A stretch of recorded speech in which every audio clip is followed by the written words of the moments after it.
Global spy agency Citadel has fallen, and its agents' memories were wiped clean. Now the powerful syndicate Manticore is rising in the void. Can the Citadel agents recollect their past and summon the strength to fight back? 8 years ago, Citadel fell.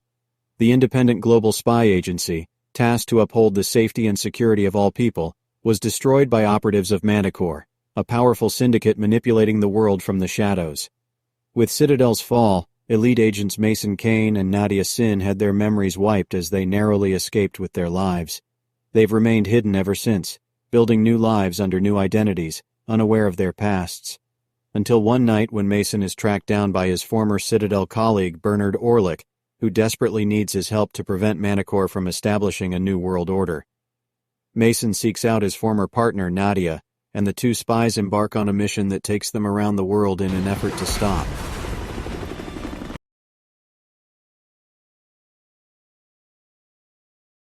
Within the wake of a mysterious international disaster, war rages between the tribes that have emerged from the portion of Europe.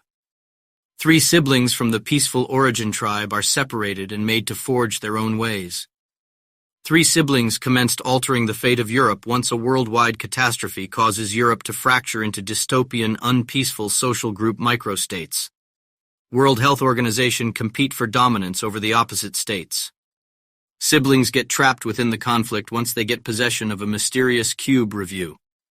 Truly, it is a pleasant show with a smart plotline. Show has likable characters and gorgeous visuals. I conjointly just like the camera movements. The pacing is thus quick, and also the issue here is there is a ton happening.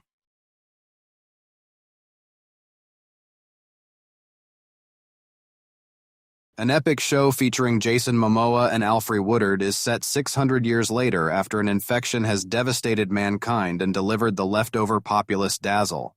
At the point when all humankind has lost the feeling of sight, people should adjust and discover better approaches to endure. Far in a tragic future, humankind has lost the feeling of sight, and society has needed to discover better approaches to cooperate, construct, chase, and to endure. The entirety of that is tested when a bunch of twins is brought into the world with sight. This show inhales something new and something new. I'm very certain these low evaluations were given by the very people that appraised Round of Thrones low in its first season, and afterward got on board with the fad from there on. I put off watching this show and afterward chose to watch it. I'm happy I did, as it kept me constrained to continue to watch. This show has everything. Activity, dramatization, tension, and so on can hardly wait to perceive.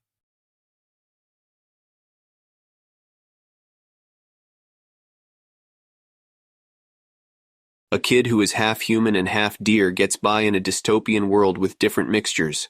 On a dangerous experience in a dystopian world, a kid who's half human and half deer looks for a fresh start with a blunt defender. 10 years prior, the Great Crumble unleashed destruction on the world and prompted the strange rise of half-breeds children conceived part human, part creature. Uncertain if half and halves are the reason or after effect of the infection, numerous people dread and chase them. Following a time of living securely in his confined woodland home, a protected half-and-half deer kid named Gus, Christian Convery, out of the blue, gets to know a meandering recluse named Jeopard, Nonso-Anozi. Together, they set out on a phenomenal experience across what's left of America looking for answers about Gus's beginnings, Jeopard's past, and the genuine significance of home. However, their story is loaded with surprising partners and foes, and Gus rapidly learns the lavish Hazar.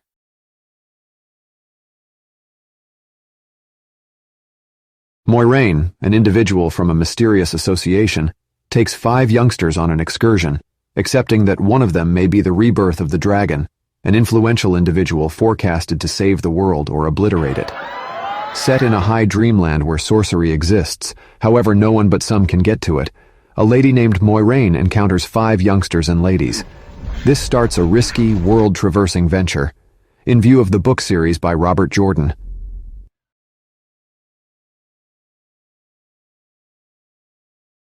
Number 2. From. Disentangle the secret of a city in the center USA that detains each and every individual who enters. As the inhabitants battle to keep a feeling of business as usual and search an exit plan, they should likewise endure the dangers of the encompassing woodland. the Matthews family excursion takes a frightening turn when they are rerouted to a little peaceful town from which they can't leave. When their family RV crashes, Sheriff Boyd Stevens and different occupants hurry to save them before the sun goes down. From disentangles the secret of a horrendous town in the center of America that traps every one of the people who enter. As the reluctant occupants battle to save a feeling of predictability and quest for an exit plan, they should likewise endure the dangers of the encompassing woodland, including the unnerving animals that come out when the sun goes down.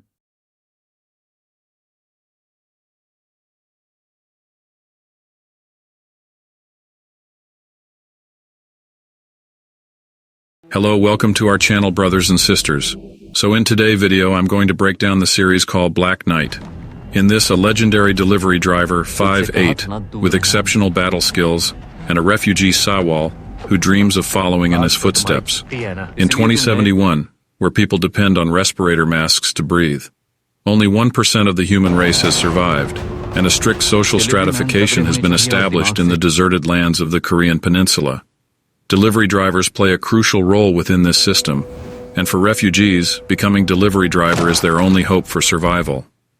In a dystopian future devastated by air pollution, the survival of humanity depends on a group of delivery men known as the Black Knights who navigate the wastelands using unconventional means, set in 2071 when the world was decimated by toxic air pollution. Only about 1% of the population has survived and a strict social class now exists. People rarely leave their homes, and when they do, they wear gas masks due to the air pollution. Citizens rely heavily on parcel delivery services for their needs. Delivery drivers, known as Knights, deliver the packages and protect them from thieves. Black Knight really benefits from getting straight down to business, which also ends up being its most pernicious problem down the line. But we'll get to that shortly. First, here's the idea. It's the future again. A comet has battered the Earth's surface, sent continents plunging beneath the sea, and left the Korean Peninsula a polluted desert wasteland. People can only survive by wearing respirators, and essential resources such as oxygen are at a premium. As is always the case, capitalistic self-interest has risen to the top. The surviving 1% of the population are controlled, whether they know it or not, by the Cheonmyeong Group, whose technological advances and resource hoarding have kept people alive but strictly regimented in AS. The surviving 1% of the population are controlled, whether they know it or not, by the Cheonmyeong Group, whose technological advances and resource hoarding have kept people alive but strictly regimented in a system controlled by QR codes. Those who aren't lucky enough to have a code, though, are forced to become refugees, living a hardscrabble life of oppression and desperation, with the only hope of salvation to become a delivery man, elite fighters and drivers whose job is to deliver essential resources across the wasteland. The essential hook of Black Knight is in its two main characters. One is 5'8", a legendary delivery man who personifies cool in such a way that it takes a couple of episodes for the show to even bother giving him an actual personality. To offset that, Sawal, a young refugee who longs to be a delivery man above all else, has personality to spare. These two are destined for a mentor-mentee relationship that defines the back half of a season that rockets along at an impressive clip. Black Knight delivers action aplenty in one set piece after another, content to let the world-building and plot details be filled in by ungainly mouthfuls of exposition whenever we stop to take a break. This approach probably won't be for everyone, but the simple storytelling framework, being rich and hoarding air is bad, let's punch and kick capitalism, mostly functions as an excuse to justify a bunch of exciting shootouts, hand-to-hand brawls and car chases, all expensive-looking and engaging. Sometimes those facile pleasures are what people want. Is Black Knight worth watching? The essential kineticism of Black Knight is the primary reason to watch it. It takes all the hallmarks of good Korean drama, but presents them in an unusually digestible package.